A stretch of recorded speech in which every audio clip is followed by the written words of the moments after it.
We certainly couldn't do everything we do in ARP without the two of you.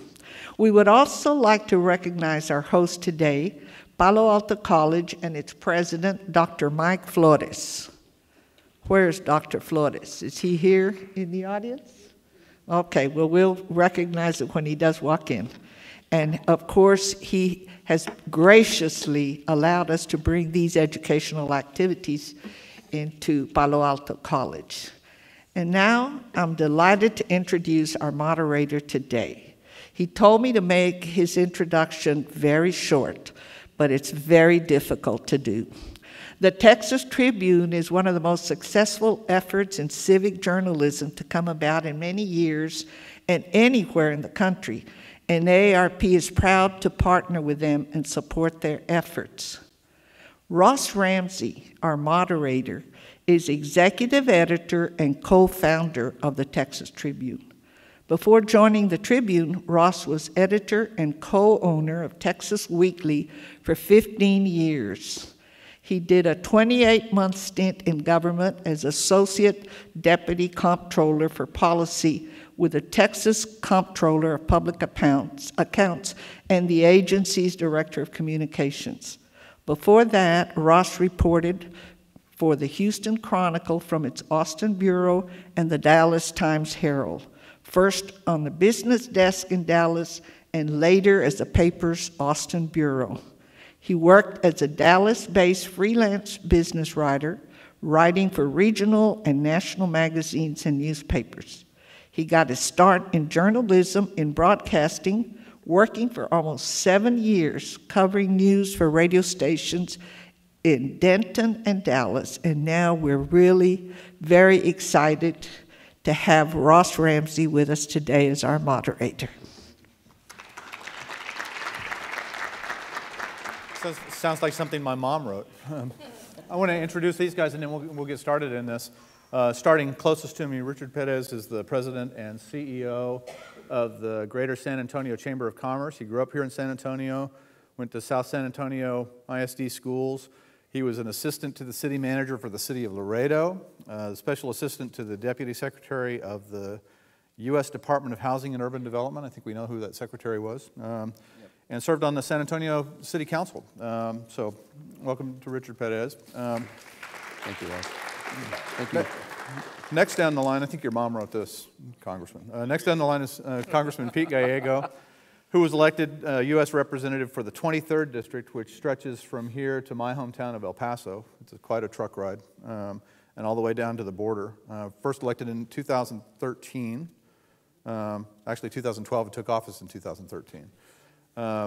Pete is from Alpine and was in the Texas legislature starting in 1990 and served a district that looked a lot like CD 23 and is an attorney in real life and has a 9-year-old son who commands most of his time. So Pete Gallego.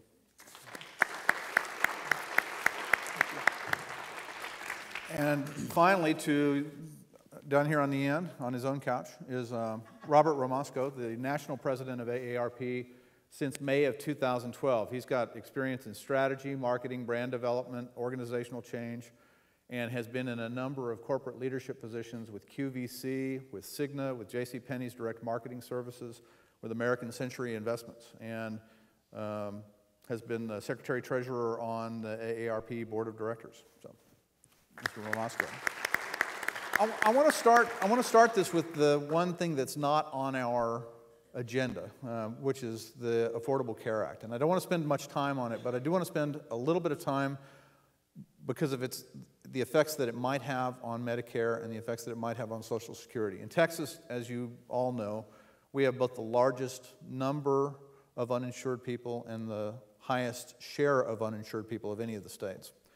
And so this creates this inventory problem in our medical system. We have a medical system that's built around a certain insured community, and if you're going to put a number of new people, a large number of new people into that medical system, do we have the doctors, do we have the nurses, do we have the hospitals? What's the effect going to be of the Affordable Care Act as it takes effect on services that are now provided for Medicare in particular? You want to start with that one, Congressman? Well, I would think that the truth is that the Affordable Care Act was designed to work kind of in sync with some of these other programs and to alleviate some of the pressure on both Social Security and Medicare. One of the interesting changes, for example, and all of this is long-term, but one of the interesting things about the Affordable Care Act was that it was designed for the first time to go and really practice a more preventive medicine to help people stay healthy for a longer period of time. Because, I mean, imagine if you are diabetic, for example, and the diabetes comes in at 50, well, imagine how much money you could save and the country could save if we could forestall your diabetes until you were 60. So that's the kind of thing. I was always appalled at the state level, for example, the year that I learned that the state would, the program would not, if you were diabetic and you needed insulin, we wouldn't pay for your needles. But on the other hand, if you didn't have your needles and so you couldn't take your insulin and you went into a diabetic coma for 6 months, we'd pay for your coma. And that's just not a system that makes a lot of sense. And so the Affordable Care Act was designed to change that and to refocus on preventive medicine. Specifically, does it bleed into, or does it affect the implementation of ACA? Does it affect services that might be available now under Medicare? And does it make the line longer at the hospital?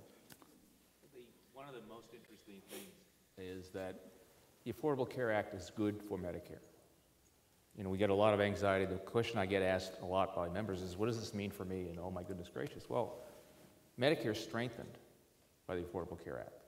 The prescription drug benefit, the donut hole is closed. Yeah. That's huge. That's already generated, last count was $7 billion in savings for Medicare recipients because of the gradual closing of the hole.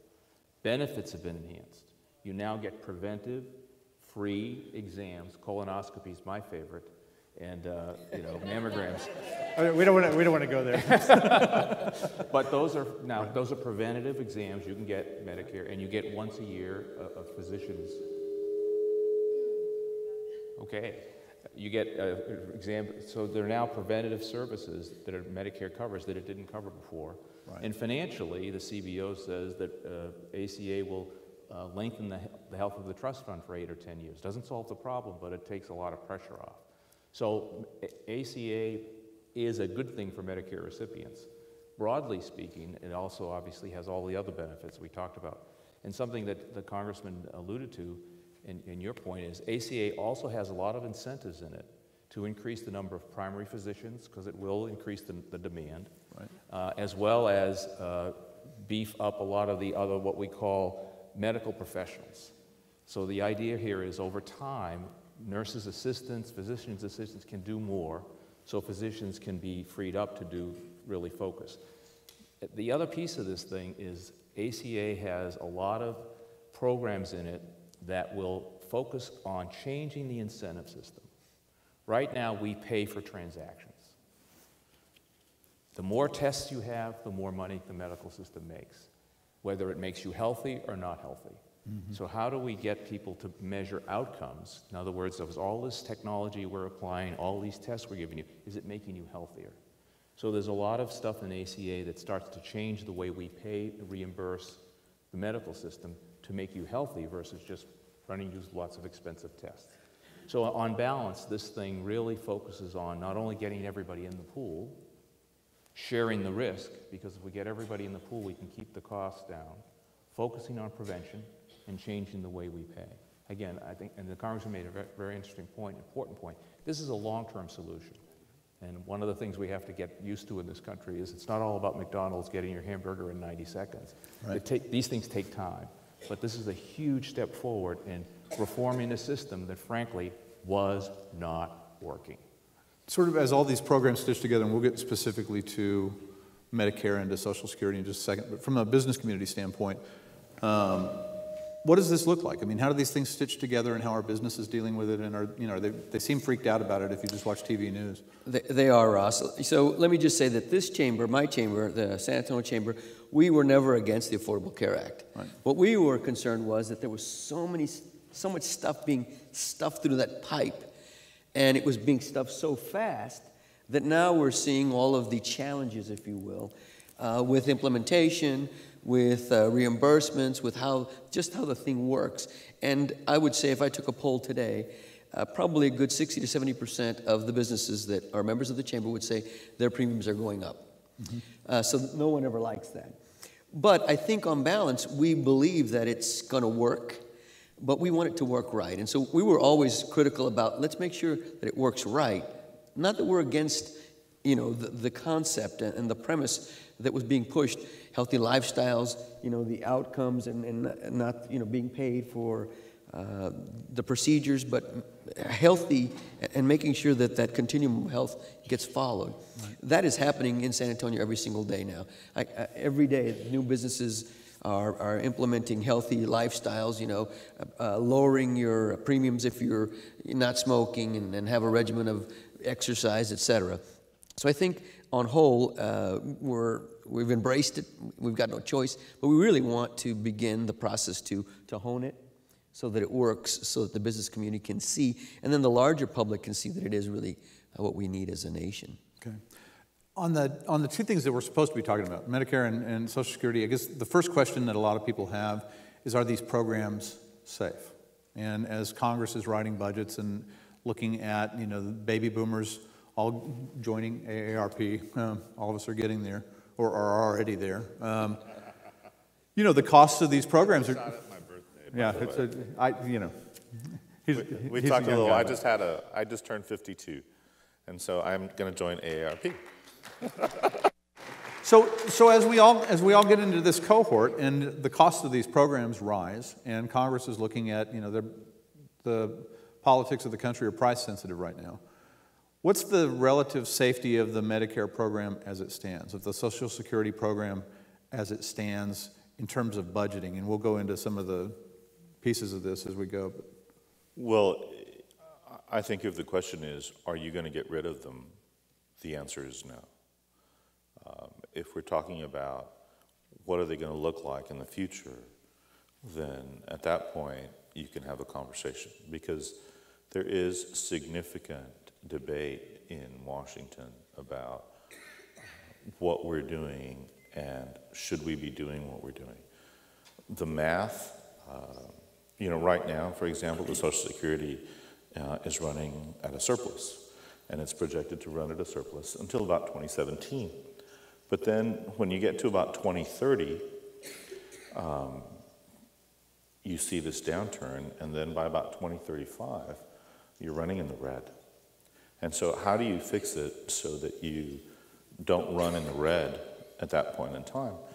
And the numbers are anybody's. The projections, different people have different projections about what the country's going to look like. Some people say that 1 out of every 3 people is going to be on Social Security, for example. And if 1 out of every 3 people is on Social Security, and it's projected that your lifetime benefits are $500,000, well, multiply the population by the amount of money, and everybody freaks out because it's a big number.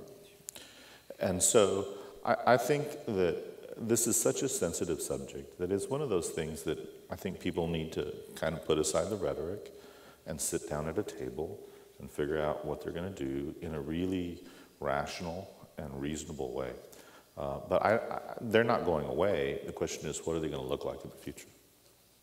What do you think is most likely to happen? I mean, you were in the insurance business for a long time, and a lot of this is really just numbers. Not all of it. I mean, there's a lot of politics, there's a lot of other stuff, but a lot of this is numbers. We've got a really large cohort moving into the beneficiary part of these programs, into Medicare, into Social Security, and we haven't necessarily structured our premiums in line with that. So as a business problem, what does this look like to you? Well, I think the issue, good business people don't just look at numbers. These programs are there for a reason. They're not there for fun. They're there to serve people. So let's take Social Security by itself, and Congressman's correct. If we do nothing, benefits will pay at full 100% benefits. By about 2033, all of a sudden your benefit check will be 25% smaller. So that's if we do zero, which is reflecting of all the things you said. So then we say, okay, what's Social Security? Well, Social Security, we think it should be a separate conversation and not get caught up in this budget thing, because it's really about retirement. So let's have a separate retirement conversation and think about what's the retirement system we need for the 21st century. The original idea in 1937 was you'll have Social Security as a foundational element, guaranteed element of that, number one. Number two, you'll have your pensions. And number three is personal responsibility or savings. Okay, let's look at that. Okay, pensions. I was in Northern Virginia addressing a group like this, and I asked, how many of you have pensions? And now in Northern Virginia, we have a lot of ex-military, a lot of ex-government workers, right? Every hand in the room went up, 200 hands. How many of your children have pensions? 0. So pensions are gone. Just for a second, what's the answer here? How many of you have pensions? How many of you have a pension outside of Social Security? About a little more than half of the room. How many of your children have pensions? 1, 2. So I think that starts to begin to tell you that. And then let's talk about personal savings. Oh, how easy has it been to save? Well, real wages in this country have been going down for 30 years. So we have to think through what is the retirement system that we already have and what are we going to need? And then how does Social Security play into that? So we can do the math all we want, but the first issue is what's coming at us in terms of what our requirements are. So we think we need a separate conversation about it. We need to think about, what are we going to do instead of pensions? How do we encourage savings? How do we make it easier for people to work longer if they want to? Because that's another piece of this. And then in light of the fact that our children, and this is really about our children, because most politicians will promise nothing's going to happen to you today, but it's the future we want to make these adjustments. So any adjustments we make are going to fall on our children. So what are they heading into? Well, if there are no pensions, wages are going down, why would you cut benefits? But let's ask that question. And what other things can we do? So that's Social Security. Medicare is a separate problem and a more immediate problem. Okay? Medicare. Well, what's driving the federal budget? Everyone points to Medicare. Well, if you pull the curtain back, it's two pieces. There's more of us retiring, but it's medical costs. And that's through the whole federal budget. The number one thing driving costs in the Defense Department is not weapons systems, it's healthcare costs. That's the fastest rising element in the Defense Department budget. So let's think about that, medical costs. We spend $2.7 trillion in this country on healthcare costs. On a per capita basis, the United States of America is 50% more expensive than any other country in the world. Well, we must have the best healthcare system. We do have the best doctors, the best professionals, but when we measure all of the vital statistics in terms of mortality and infant mortality and diseases, we rank 37th. We are beating Cuba and Slovenia, but we're not doing too well in terms of outcomes. And by the way, we accidentally kill about 100,000 of us with medical errors every year. Other than that, our healthcare system's working like a top. If we get the healthcare costs in this country to slow down to roughly GDP growth, that solves about 30% of the federal budget problem. So we need a very intensive focus on healthcare costs to take the pressure off Medicare. Within Medicare, there are lots of things we can do that don't cut Medicare benefits that save hundreds of billions of dollars. And we can go into a series of that. So there are ways of dealing with these programs to make them, but at the end of the day, we can talk all we want about cutting benefits. But the need doesn't go away. You still have to pay your utility bill. You still have to pay your rent.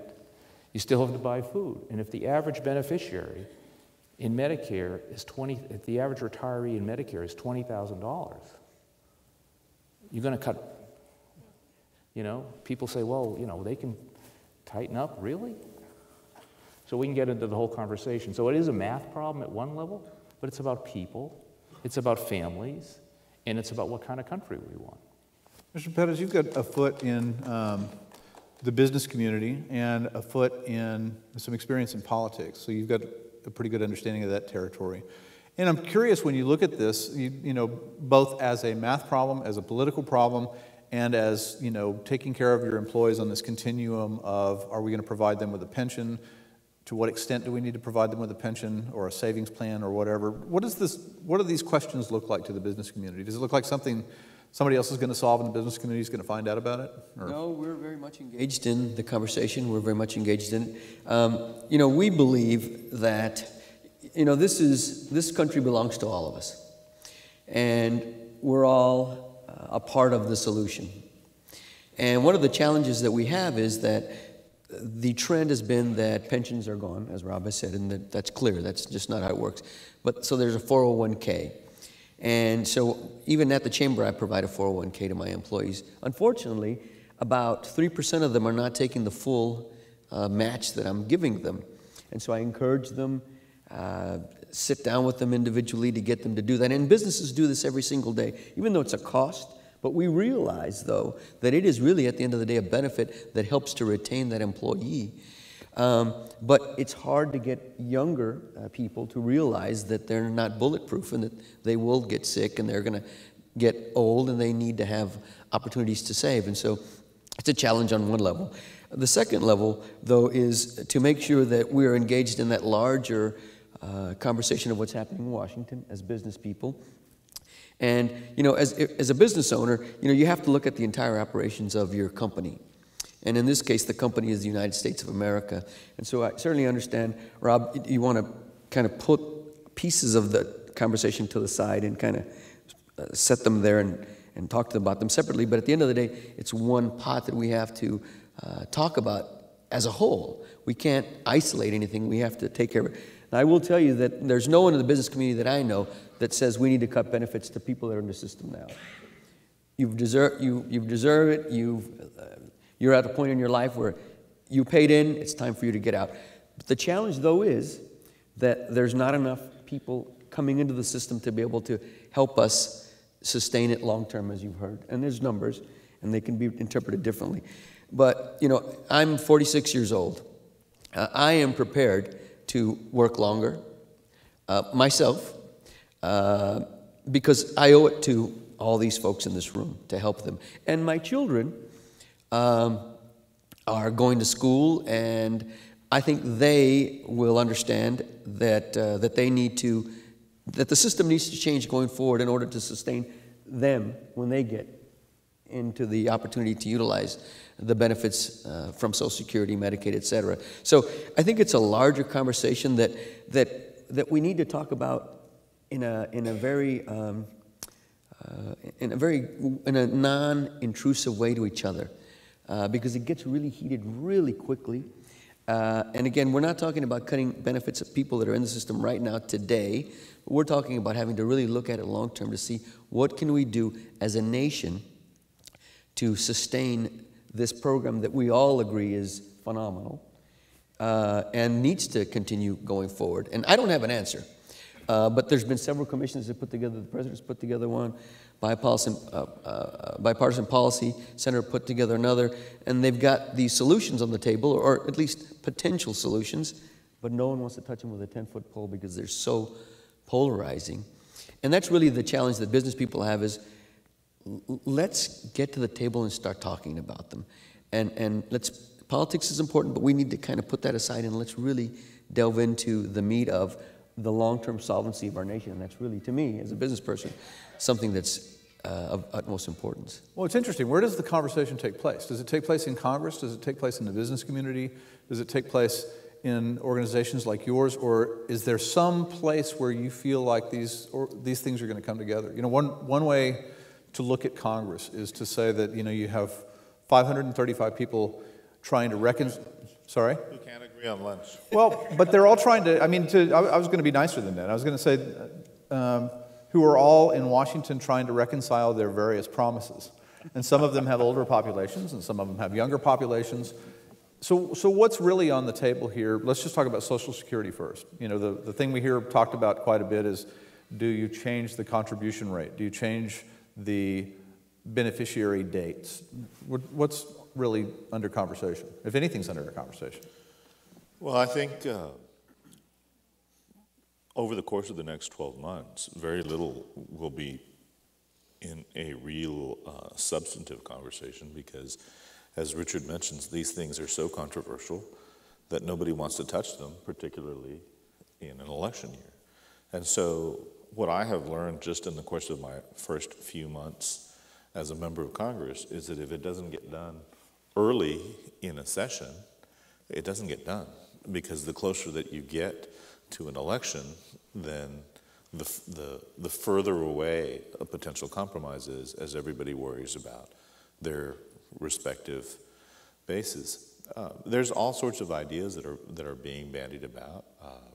You know, the president kind of surprised a lot of the Democratic members of Congress when he came out in favor of chain CPI. I mean, that was a surprise for many of the members of on the Democratic side. You know, there's people who want to raise the retirement date, who want to lower the contributions. There's all sorts of ideas out there, but you know, the truth is that anytime you're talking about drawing a line, there's going to be people who are unhappy about where you draw the line. If you say, you know, I want to change the retirement age to 70 for everybody that turns 70 after, you know, you know, and so if you have to set a date, so let's say you say September 1st. Well, you know, what happens if you so that means if you were born on September 2nd, you know, you're unhappy, and there's just all sorts of things there that I think have to be, and my challenge, frankly, is I want to have conversations that are kind of intellectual, that are kind of, you know, geared towards solving a problem, towards finding a solution. And there doesn't seem to be a lot of interest in doing it that way, because the conversation is not a conversation around a table. The conversation is a conversation had by different voices from different parties in the press, in the media. Or it's a conversation with all of these third-party groups that people are so afraid of as a result of Citizens United. And so nobody ever sits down and says, look, you know, let's put a working group together of members and kind of let's figure out what we can do. I'm actually excited. There's actually now a couple of, on the budget anyway, there's a couple of groups that are bipartisan in nature that are coming together to form an agreement that are working outside of the leadership, which is really fascinating to me because they've kind of left the parties alone. And I hope that we can get to something like that around the issue of Social Security and Medicare. Any areas yet in Social Security where, you know, if not a majority, where there are a lot of members have formed around an idea, where a particular idea, this particular idea, or this particular idea, or this one is clearly never going to happen, or this one and this one have a pretty good chance of a majority, or is it too early to tell? It's too early to tell, and frankly, a lot depends on who's in the majority, because, you know, a lot of it is semi-partisan. I mean, on the one hand, you see a lot of the Republicans who would favor chain CPI, and a lot of the Democrats who don't. And so it's a question of, you know, who's in the majority in the House and who's in the majority in the Senate, and which competing idea. And it's unfortunate for me that those things are approached, in my view, it's unfortunate that those things are approached in a partisan manner as opposed to, you know, what is in the best interest of the system overall. I mean, we talked about, I have a 9-year-old, and, you know, I want that little boy. I mean, all of us, the reason that we do what we do is to make sure that our kids have a better life than we did. I mean, if you think about, if I think about what my grandfather in Fort Stockton did about building fences for a living to where I am today, I mean, it is the American dream. And we all want that American dream for our kids. And so, to me, this conversation is worth it. And it has to be had in a serious way, but you got to take it out. Nobody ever has a serious conversation, in politics anyway, in a presidential debate or in another debate. Those conversations kind of happen where you take out the outside pressure and you kind of have a conversation inside. How do you negotiate this from outside? Well, I think one of the challenges is we have to ask the right question. What problem are we trying to solve? If you're trying to solve a math problem, make the budget numbers work, you get one set of answers. If you're trying to solve how are we going to have a system, a retirement system that services everybody, And that's a different, you come to a different set of issues because there's a lot more to play there. How do you think they have it framed right now? As a math problem or as a We feel there's, because of all the forces that try to sort of simplify things and, you know, the deficits, we're all going to drown and we're going to be Greece and life is going to end as we know it. You know, that's one extreme. You know, the other extreme is mischaracterized as don't worry about it, it'll be fine, which is no one's really saying, but that's how it's characterized.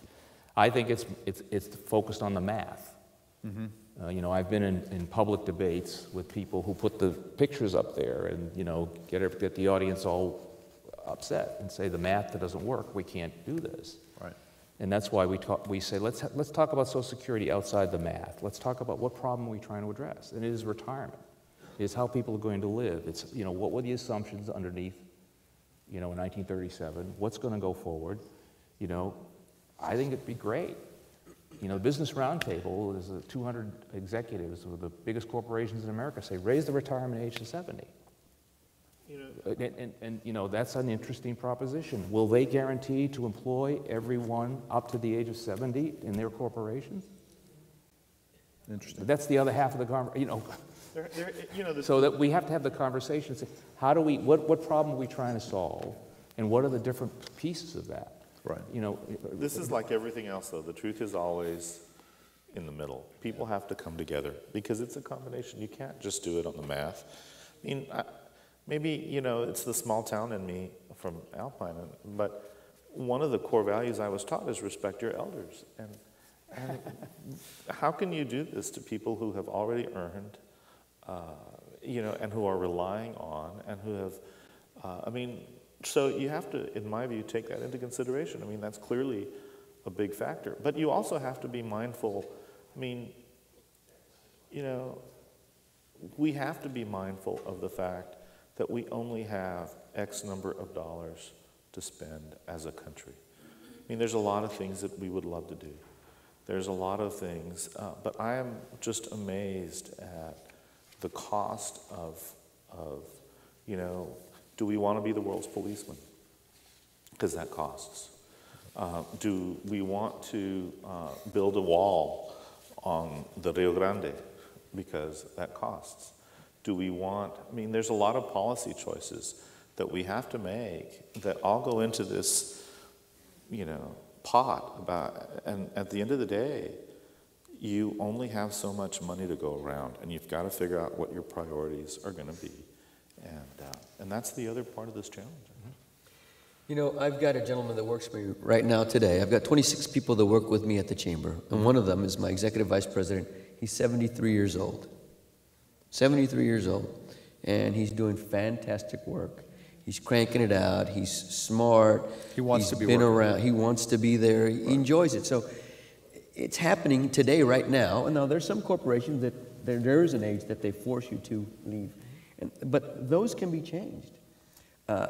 So I think we have to bring everybody to the table, and what table that is, I'm not quite sure. That's really one of the challenges. Yeah, where is this table? Yeah, where's the table? But you know, everybody will acknowledge that there's an issue. There's an issue with Medicare, there's an issue with Social Security, Medicaid, there's an issue with the deficit. Those things are intertwined, whether we like it or not. We can take them separately, but at the end of the day, as you just said, Pete, it's one pot of money. And so we need to just be mindful and not treat anybody unfairly, because that's not what we're talking about. Again, let me reiterate, we're not talking about people that are in the system now that are getting their benefits. We're not talking about changing that. But we're talking about having to look at, realistically, practically, a need to move those retirement ages up, because there's just not enough people coming in at the bottom to help lift and sustain those folks that are in the system now and that deserve what they have coming. This is there's a place where the math problem and the social problem meet, and I'm curious about the math seems in its way obvious, right? The solutions are various, but the math seems obvious. So as a society, do we need to figure out something new about what we think about what retirement is and what we think about how pensions work and how Social Security works? Can you talk about that a little bit? I mean, how do you move the expectations of the program you're trying to design? I think one of the key things we have to be sensitive to is, again, what problem are we trying to solve and what are the levers? The first issue, we've already raised the retirement age to 67. which is the highest retirement age of any country. So we're already out front there. So let's not, you know, I can't collect until I'm 66. And that moved the Social Security red date from the 2018 area, right, up Well, to the actually, 2030s? that was done in 1983 with Reagan and O'Neill. Right. And just to kind of go back in history, we were 3 weeks away in 1983 from not being able to write Social Security checks. That's how close we were to, oops, we got a problem. Which is sort of an example of, unless we have a gun to our head, we don't do anything. Right. So that took the solvency in 1983 till 2033. So that's when we raised taxes, we moved the retirement age up to 67, we made a bunch of changes, and that solved for at least a generation from 83 to 2033 the immediate Social Security challenge. I think one of the other interesting things is every time we have one of these forecasts, the government says there's a high, medium, and low scenario. And we always hear about the low scenario. The other piece that we have to focus on is economic growth. Right now, we're stuck at this sort of 1-2% sluggish piece. What can we do? Because when you change that economic growth from 1% to 3%, that makes a huge difference. Huge difference in our federal outlook, in our business outlook, our employment I outlook. mean, it's one of the reasons to do immigration reform. Right. Imagine what happens if you have millions more people paying into the Social Security system. So we have to be, so we do need that conversation because the pie can expand. We're having a conversation about reducing the pie all the time. Right. That's all this has been for the last 2.5 years is where, you know, austerity, cut back, cut back, cut back. What happened to economic growth? We're not having that conversation. And then when you think through that, then you have to think about what are the elements of economic growth. And one of the things we talk about a lot is the folks over 50, not only the folks now, but Social Security, let's think about this. Last year, 61 million people got a Social Security check. Social Security is a family insurance program. 1/3 of the recipients are not retirees. They're children, they're widows, they're disabled. Right. So that if you're 30 years old and you go to work and you don't come home that night because you were killed in an industrial accident, your family gets benefits. Right. So that protects everybody's family income, God forbid, if you're disabled or, you know, the income is gone. Particularly important to Latinos. And I can tell you, my family... They disproportionately, they're in the injured huge category. Right. So we have to be very sensitive to what that is. And you're right, no one's trying to eliminate the program. But the needs over time for your 9-year-old and your kids and my 33-year-old daughter, you know, what is she going to retire into? So that we have to look at that. Social Security last year paid $775 billion in benefits. And everybody says, well, that's just money going out. Well, it turns out that that 775 generated $200 billion in tax revenue at the federal, state, and local level. Just the economic effect of it? No, it's also, so some benefits are taxed if you're at the top end, Right. and also the economic generation of sales tax and so forth and so on. So even these programs have to be looked at in their fullness to contribute, as you say, there's only so much money to go around. It's not binary. So we need to get the facts. We need to have what problem are we trying to solve and look at the different levers. So I think part of that is economic growth. You know, we're talking about austerity, austerity, austerity, cutting back. Where are the pro-growth policies that allow us to create an atmosphere where we can work longer if we want to? And I'm glad that 73-year-old guy can work and you're there. Do all three of you think Social Security is safe in terms of, you know, I mean, you hear a lot of apocalyptic stuff, and a lot of that's our fault. We write headlines. But do you all feel like the program is safe as a continuing program into the foreseeable future? Or I don't think, it's really I think it's safe in the sense that we all agree that it's an important program that was created for a very specific reason, and it works. Now, what I would say is it safe long-term? That is the solvency? Clearly it's not, and the question is when. So that's the issue, Ross, as far as I'm concerned. We see the light at the end of the tunnel, and it's the train coming this way. It's not, so there's a problem. And so I think, and so that's what I'm talking about. We need to address the problem. Growth is fantastic. Economic growth is really what we need. But what impedes, in my opinion, the economic growth is the fact that we have this huge deficit that's staring us in the face, that is constraining spending, it's constraining businesses because they don't know what's going to happen tomorrow because of sequestration. We're a big military town. When the government closed for the 13 days, it had a huge effect. And everybody pulled their horns in and said, well, what's going to happen? So I think the program is good. It's a smart one. We just need to make it viable for my kids, your kids, all of our kids, for your son. My youngest is 17. My oldest is 24. So they're heading, at least my 24 is already given into the system, right? She's contributing to it now. So that's really what it is. We just need to figure out how we fix it going forward. So from the business standpoint, a lot of this is just certainty. Yes, no doubt, no doubt. So what are you guys doing about certainty? I think that's very true. I mean, one of my biggest criticisms of Congress is that they lurch from one crisis to the next. The government shutdown should never have happened. It was, something that people saw, and it was more about politics than it was about policy, and they held the government hostage. I mean, I can't imagine, telling my son, look, if you can't go to Harvard, don't go to college. That's just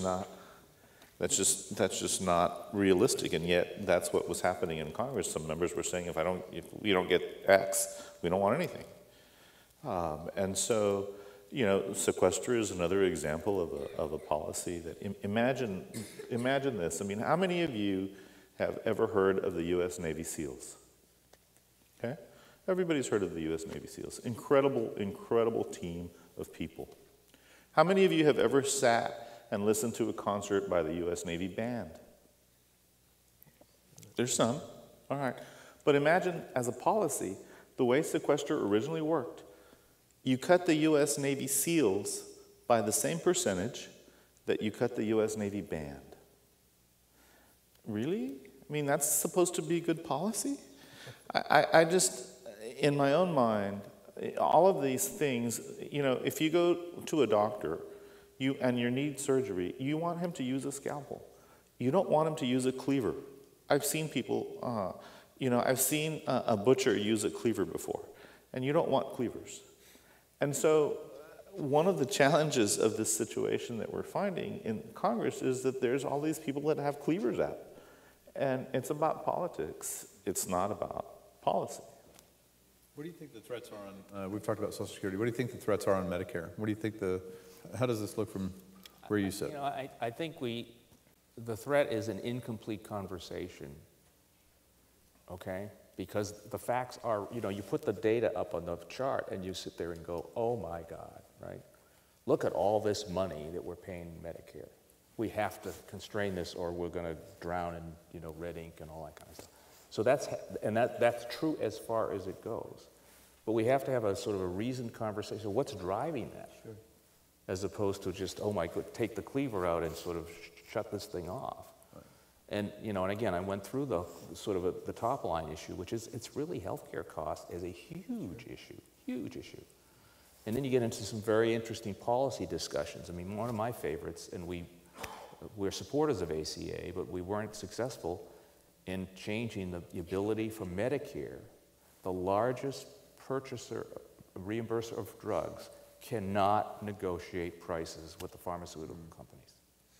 That's like telling Walmart they can't negotiate with Procter & Gamble over the price of Tide. Are you kidding me? And Pete's website alerted me to a study that said if we did that, and you can have Canadian drug costs or Danish drug costs.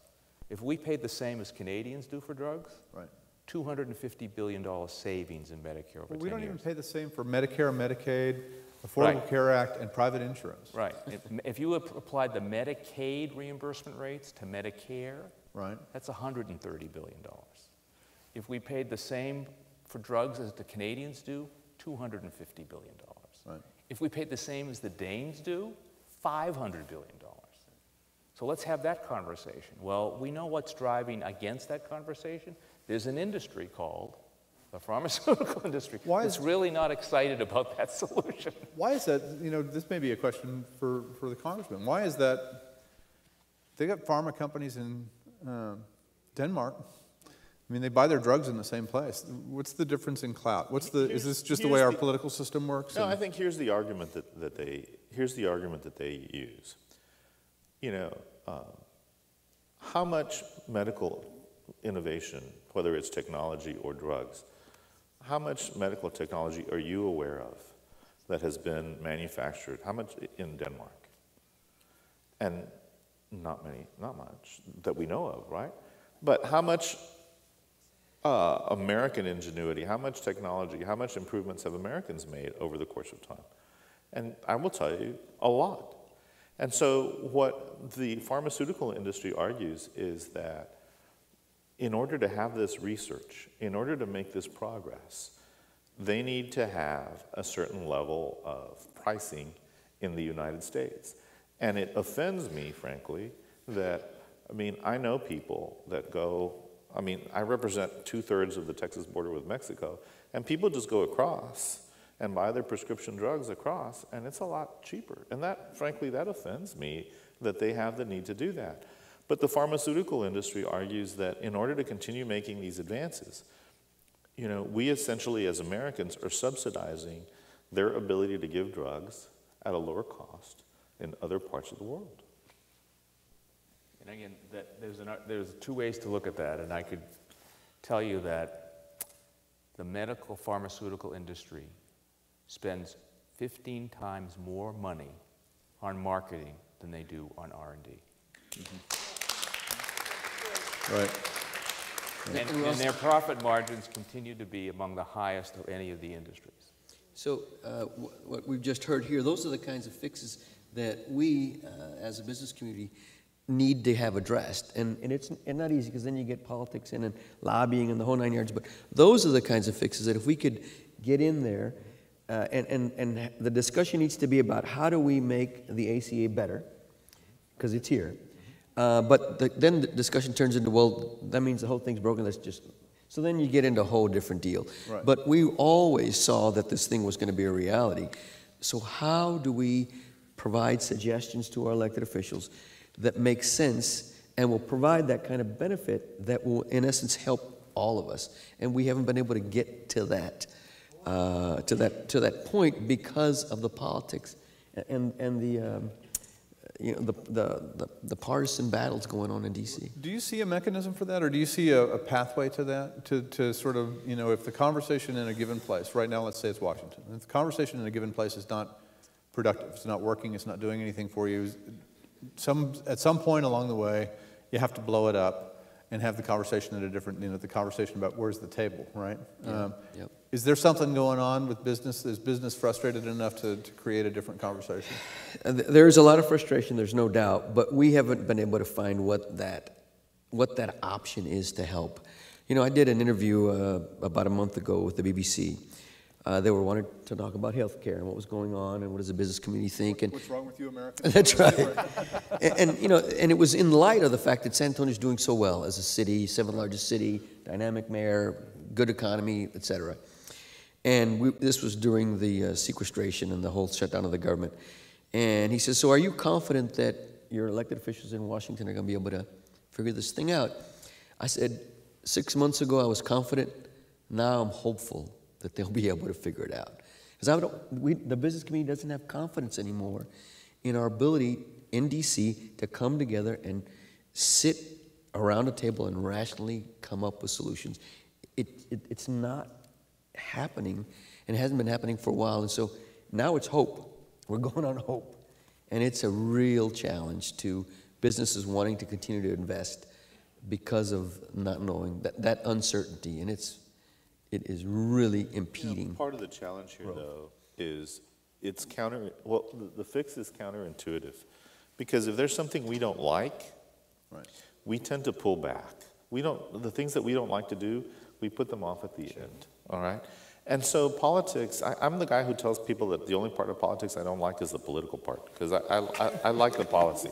So, but what happens is that the business community, and frankly the American people, are so disgusted that they have pulled back.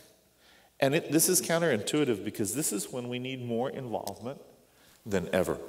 This is when we need more push and more from normal everyday people because it is really disheartening for me to go door to door and find people that tell me, mi vida no cambia. No me importa quién gana. It doesn't matter to me who wins or who loses. My life is the same. And why should I participate?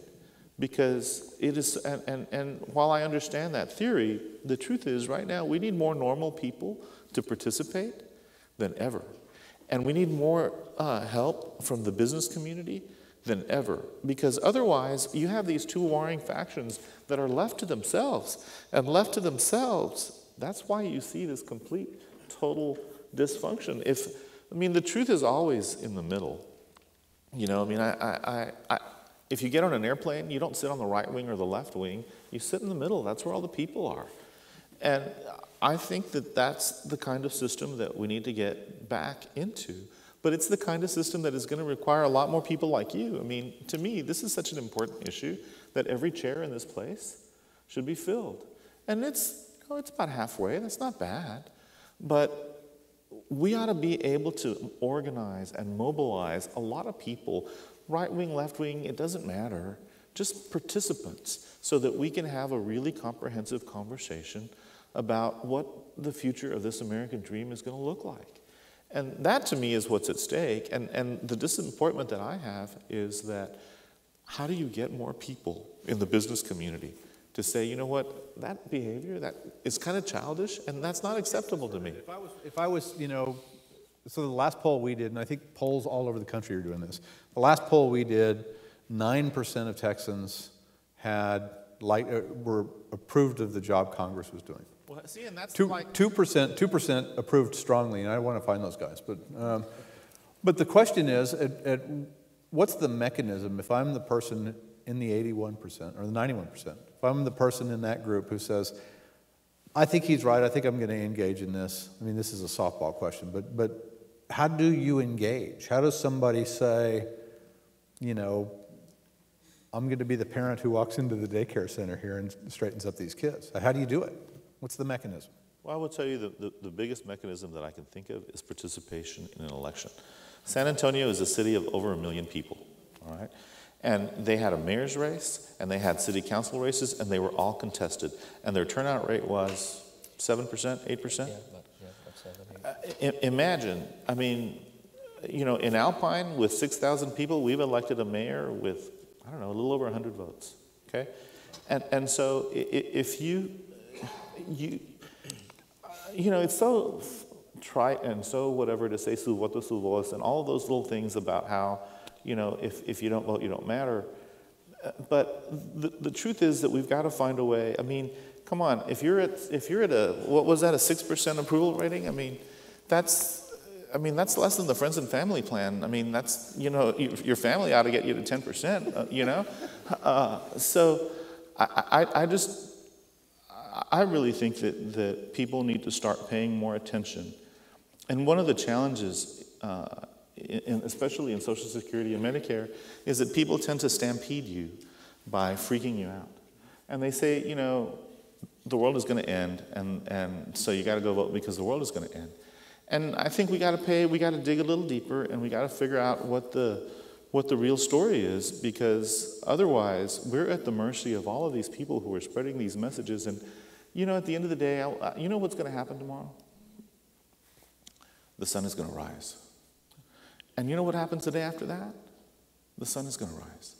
So for all of these people that are constantly saying, the sky is falling, it's the end of business, we're going to kill the American economy, we're not. This is an incredibly resilient country.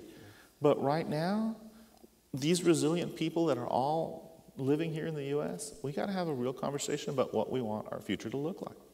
There's a microphone right there and a microphone right here, and we're going to open up for questions if you guys will line up there. We'll bring them around. Joe and I will. Oh, you're going to carry him around. Okay, so we're going to do the Phil Donahue version of this.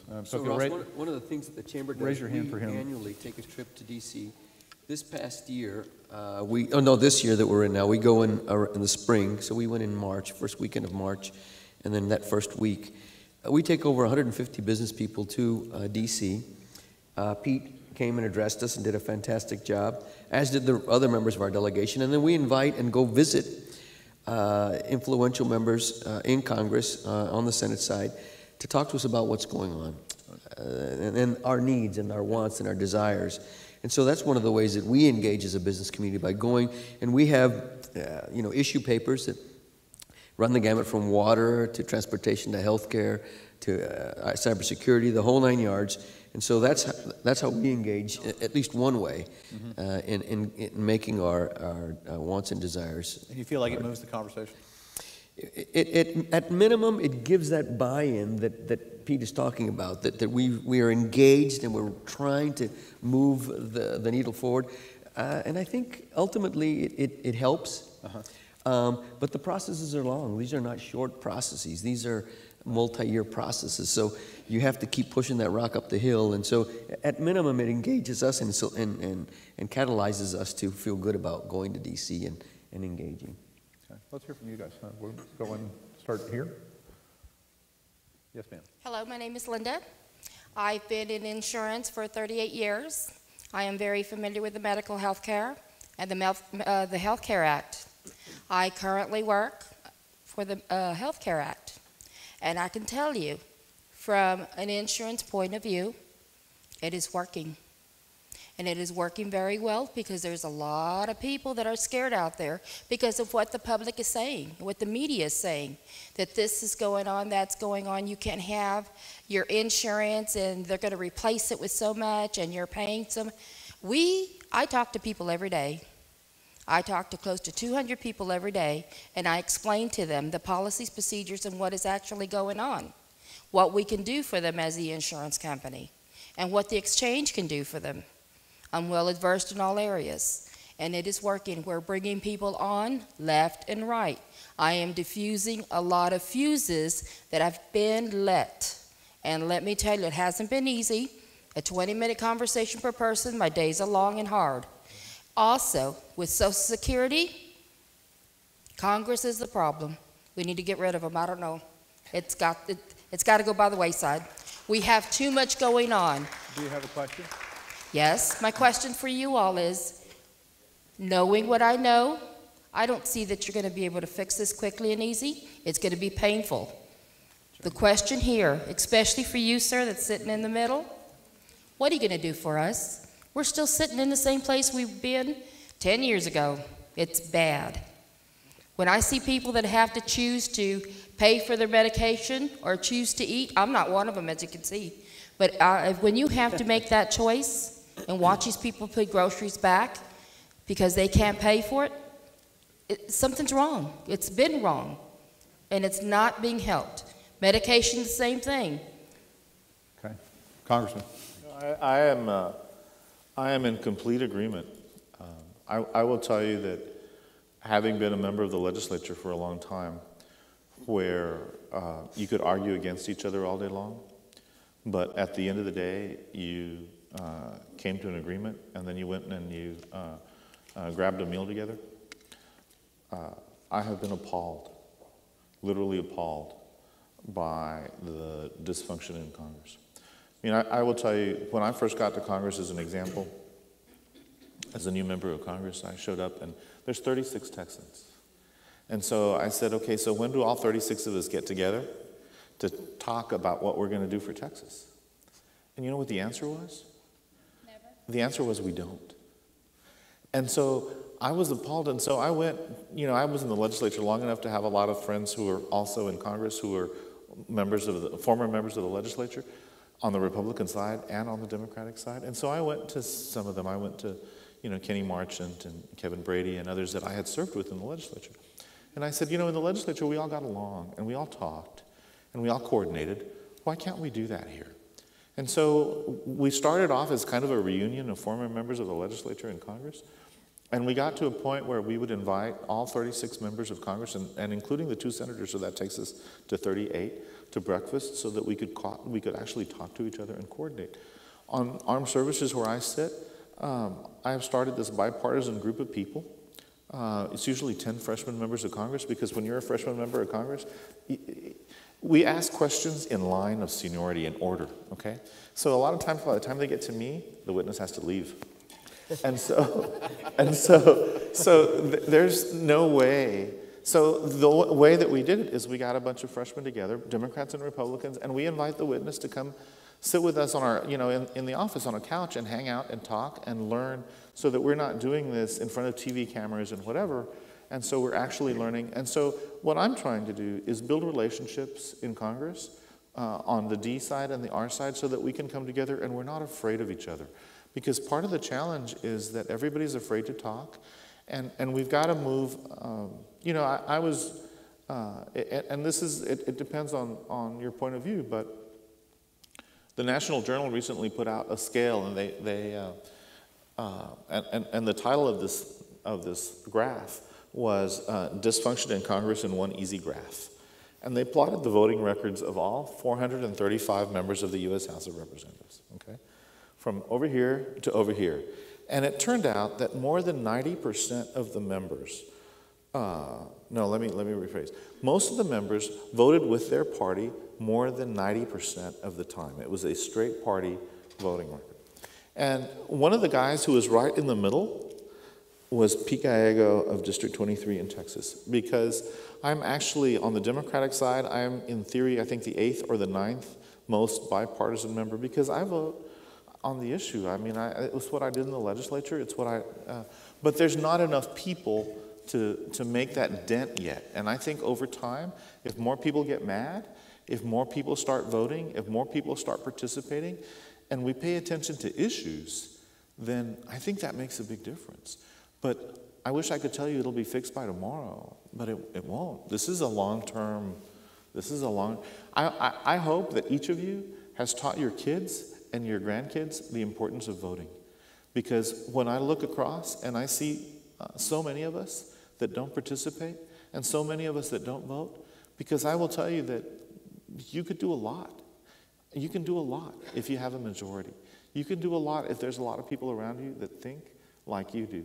I mean, if you feel powerless sometimes, just imagine, what that difference would make if you could build a city of people who think like you. And there's a lot of people out there that think like us, but we just got to get them to the polls. Got a question here. If you can cut to your questions quick, we can get to more questions. I've been in the medical field as a registered nurse for 20 years. So I've heard, and I've seen throughout my career that people, there are a lot of pharmaceuticals out there that can give you the medications as I speak. The other thing is that people do not ask their doctors. I've been in working surgery, and a lot of people, they want to get out as soon as possible. So that's why they go back and back. Also, we have a lot of chronic diseases, especially diabetes, high blood pressure,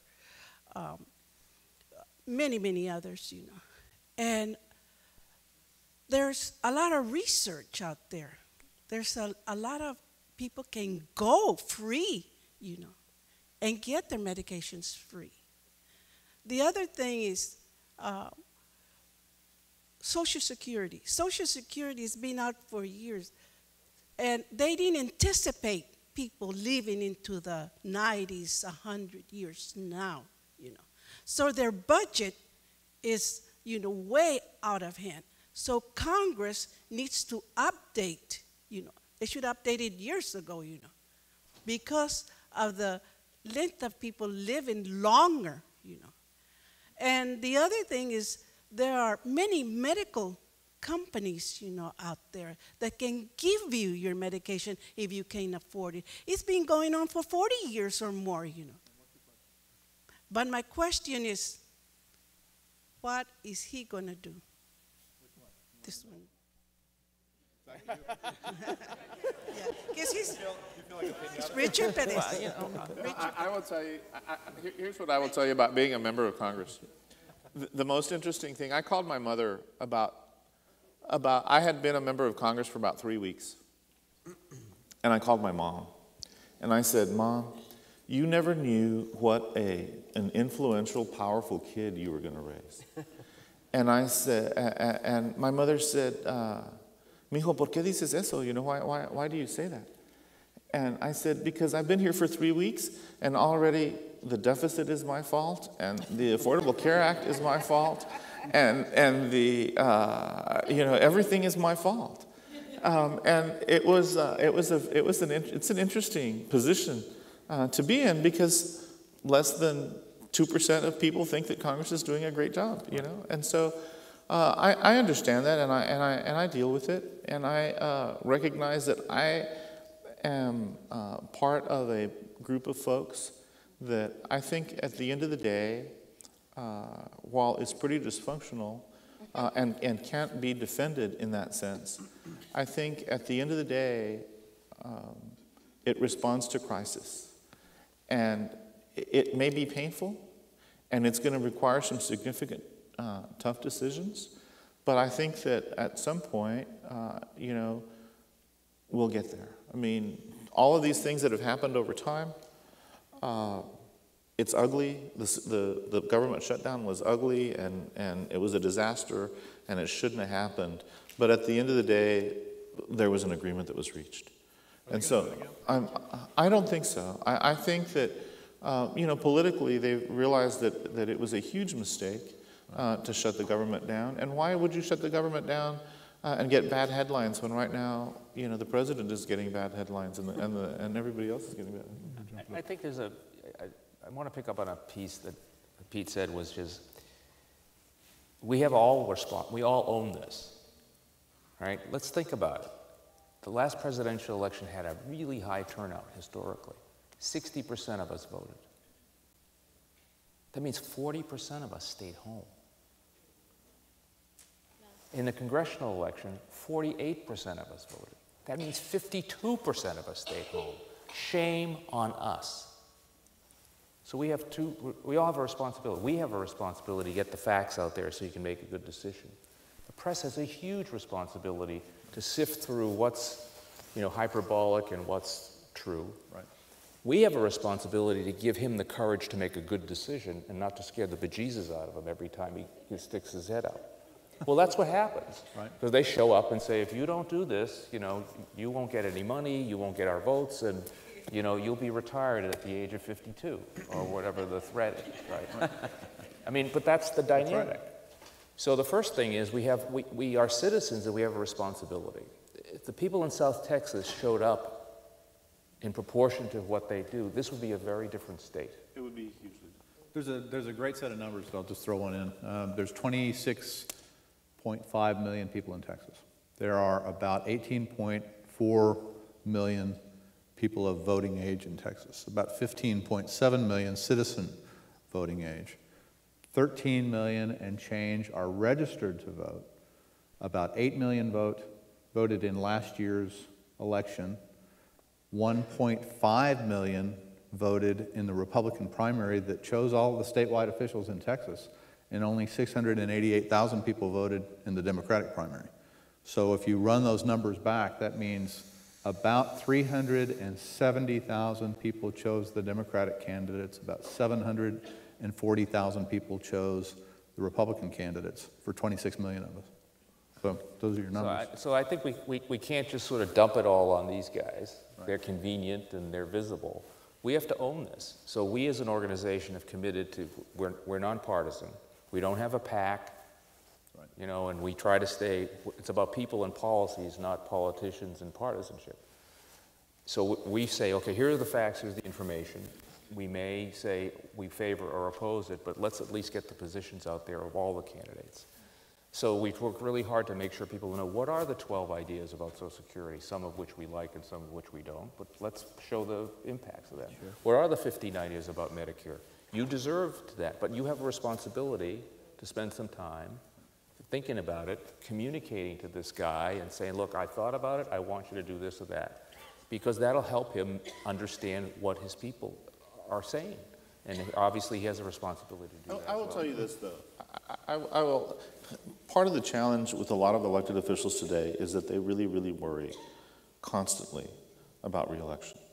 And that's the single most important factor in their lives. But I will tell you that something happened to me 9 years ago on October 7th. And I held this really cool little 7-pound, 7-ounce kid in my hands for the very first time. And my life has never been the same. This morning when Nicolas went off to school, his mother took him. All I could do was talk to him on the telephone because I was in San Antonio, Texas. Every day that I work is a day away from Nicolas. So for me, here's my dilemma. As a person of faith, I will tell you that two things can happen to me in November of next year. One is God will say, I want you to be a member of Congress. And you know what happens in that case? I will be a member of Congress. The other is that God will say, you know what, Pete? I really want you to spend more time with Nicolas. In that case, you know what happens? I spend more time with Nicolas. So somebody has to explain to me how either one of those scenarios is a bad scenario. Because for me, this is about the future. And my little kid has one. And your kids and your grandkids, they have one. But ultimately, you all are the people who decide if you're unhappy with Pete Gallego. I understand you're unhappy with 435 people. But if you're specifically unhappy with Pete Gallego works for you. And you can fire him at any November of any 2 years. And that's the way the system is designed to work. But it only works if people like you and your families and your cousins. Let me tell you one last thing. People ask, how is it that a guy who grew up in Alpine, Texas, with a population of 6,000 people, represents a city of over 1 million in the U.S. Congress? How is it that a guy from Alpine represents El Paso?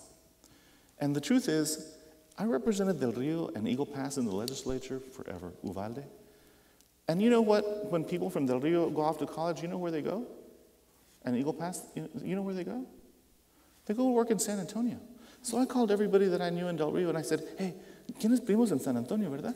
You have cousins in San Antonio, right? You have cousins. And so I built this network of people that would go out and help me get elected to Congress. And you know what? Each and every single one of you, you have a network of people too. And if you can call that network of people, don't support Pete Gallego, support Pete Gallego. Don't support the Republicans, don't support the Democrats. Support the whatever it is. You need your network of people to turn out to vote, because that's how we're going to change this country, with your networks of people.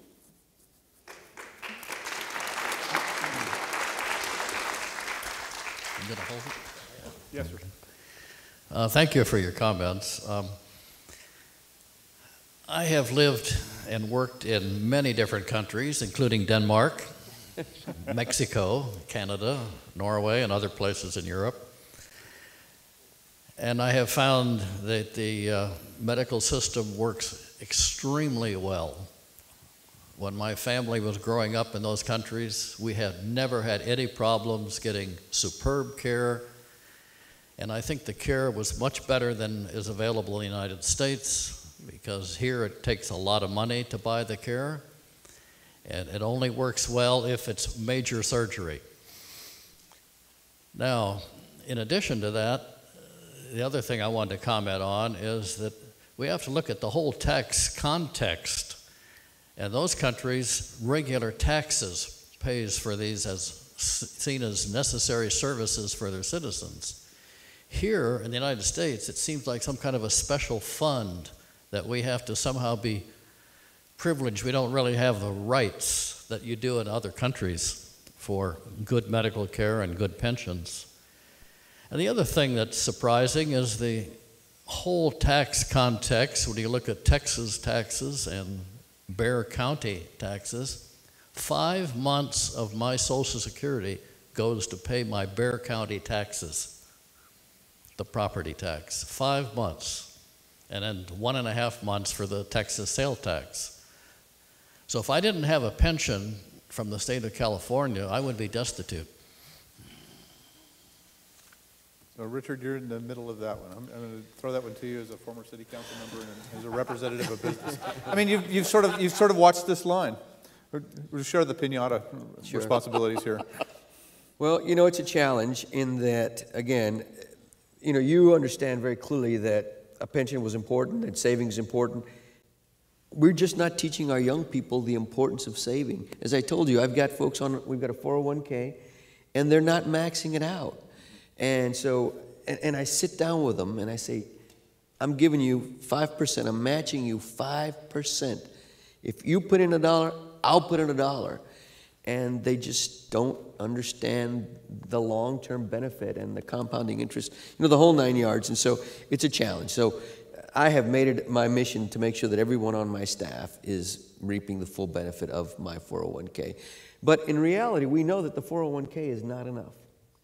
And so now I've got to get these few folks to save even beyond the 401k. And that is going to be very difficult. And at the end of the day, I don't control them. They're free-willed people, and they do whatever they want, and they have different needs and desires and pulls on their time than I do. So it's a tough spot. But it's incumbent upon all of us as business owners or people that are involved in businesses or that have children to get them to understand the need and the importance of saving long-term for their benefit. Because we've talked about it today. We've got issues with Social Security, we've got issues with Medicare. And so this will only help them in the long run. But it's a tough issue. It's a tough issue. But businesses want to provide benefits for their employees because they want to retain them. They want to keep the best and brightest. And so it's kind of a circular thing, and it's really hard. Okay. Anyone over here? I think we have time for maybe one more question. Rosie Rathman, and my question is someone having meeting with the younger people? AARP seems to be controlling all of these for the older people, but is someone getting the younger people involved with all of this? Well, if I could, so there is a couple of younger people groups, so people's in their 20s, late 20s, 30s. One of the challenges that we have as a city, even though we're a great city to live in, we've got a low cost of living compared to other cities, we've got a strong economy, we're not as cool as other cities. There is a perception that San Antonio is not a cool city for young people to come and to live and to work and to play. And so there's this one group in particular called Loop, L-O-O-P, that is young professionals that have come together to be able to develop and look at San Antonio and think about ways that we can put out the story that we really are a cool town. We really have all the things that you need to. If you're a single person, you can be active. If you have a family, you can be active. Or if you choose to, get involved in extracurricular activities. So, in other words, to really put the story out about how great it is to live in San Antonio, Texas. But that group is probably 300 people. Nothing to the scale of what AARP is. But it's a growing group, and it's a group that we support completely, and we're trying to get that message out. So, it's a challenge, though, because for whatever reason, we just are not seen as the place for young people to come and establish yourself. In spite of the fact, though, that San Antonio is the 5th most popular place for recent college grads to come to. Right. We're the 5th most popular place for college grads to come to. So it's happening, it's changing, but we have a lot. Any ideas for the AAYP? Well, there are two vectors of that we work on it. Everyone thinks we just talk to people who are 102 years old and nobody else. But we basically talk to people over 50 and their families. We have a lot of programs that basically encourage what I call intergenerational solidarity, right? Whenever I go to a city, I try to make sure I go to a college campus for two reasons. Because I want to hear what 25-year-olds and 22-year-olds think, because it's different than what a 65-year-old thinks. And secondly, I want to help them think about the issues that we care about in their terms, because it is about their future. It's not just about, they have a different experience, a different way of consuming information. This whole social networking thing is, as we talked before, is incredible. Something can spread like wildfire by tonight and have 300,000 people all of a sudden be aware of it. I mean, that's incredibly different. There's a whole thing with age too, right? I mean, retirement and pensions and those kinds of issues are right in my face, but they weren't in my face when I was 22. Well, and that's it was way out there, and right. That's very normal. But I think the way that you engage people is you have to go to them. If you talk to my poor son, if he gets one more lecture about the miracle of compounding, he kind of, the eyes roll. Right. But he's now fully engaged in his 401k. It took me a long time to get him there. Right. So we have responsibilities to that. We can't just sort of delegate it to somebody else. Because one of the challenges for all of us are to fully understand what it means to be a citizen of the United States. Right. Because with that benefit comes responsibilities of talking to your family, talking to your kids. You just can't sort of outsource it to schools or so forth. And that's a personal responsibility issue. Last question, right over here. Will there ever be an issue to solve this complicated problem? Just by listening to you all, you talked about personal finances. And when this Social Security was started, Franklin Roosevelt said that Social Security would be a 1/3 of a three-legged stool. We as people are not meeting our obligation. The second issue is a math issue that you all have talked about. You can go over here and invest in a 403B or a 401k and make more money than you do by investing in Social Security if you do what Mr. Pettis has just said. If you put the math there. Have we ever looked at the Social Security administrative costs? The other thing that when I say it's a complicated issue, you talked about personal, math, drugs, medicine. The doctors have a lot to say in what we do.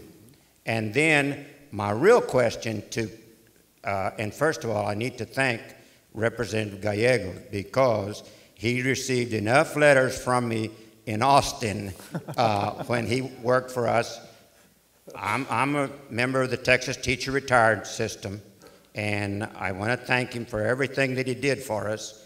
And my name is Carlos Ortiz, and I voted for you against Canseco, okay?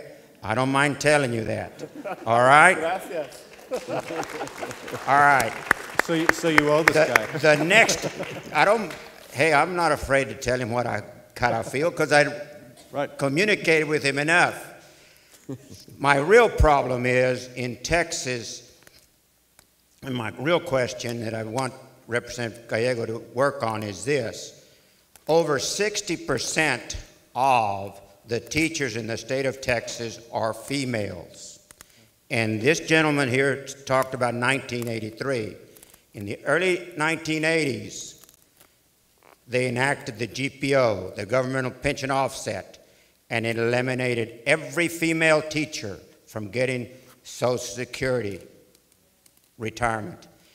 Later in the 80s, they passed the windfall elimination provision and eliminated a lot of other teacher retirement system or retirees. This gentleman talked about California. Folks, I worked enough and got my credits on Social Security and teacher retirement. I don't get enough from Social Security to pay for my golf game. Please. I agree with that. One of the things that I'd like to do is you have all of these situations where the survivor doesn't get the survivor benefits because there's another pension on the side. And so because a school district, for example, elected years ago to do X, then somehow, and frankly, I think Social Security is your money. And you deserve it back, whether it's, it is a challenge actuarially. It's one of those things that people talk about, the math. But I agree, because I think it's your money. I think your family, if your family has paid into this or you've paid into this, then you want that to go to your kids. You want that to go to your spouse. You want that. So there's a lot of situations that I am in complete agreement with you that there's a lot of this thing that can be made better.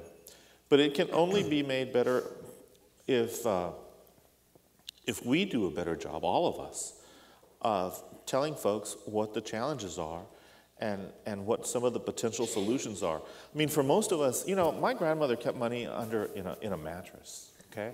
That was the financial literacy of the time, all right? And so you're going through, especially in the Latino households, many of us don't know how to do the investing. I mean, I still, stocks and bonds are not really my thing because I still, you know, I wasn't raised in a family that did stocks and bonds. Sure. And so if we can teach our kids this kind of stuff, over the long term, that solves a lot of the problem. Over the short term, if we can start participating more and tone down the rhetoric, because in politics, I don't know what happened, because my family taught me to be polite. My family taught me to be respectful. And if you look at the political discourse of the day, there's nothing polite about it. Yeah. There's nothing respectful about it. And so let's get back to focusing on the issues and leave all of this other stuff a la. Thank you all so much for having us, by the way. Rob Ramasco, Pete Gallego, Richard Pettis, could you give them a hand? Thank you all. Well done. Thank you, Stowe.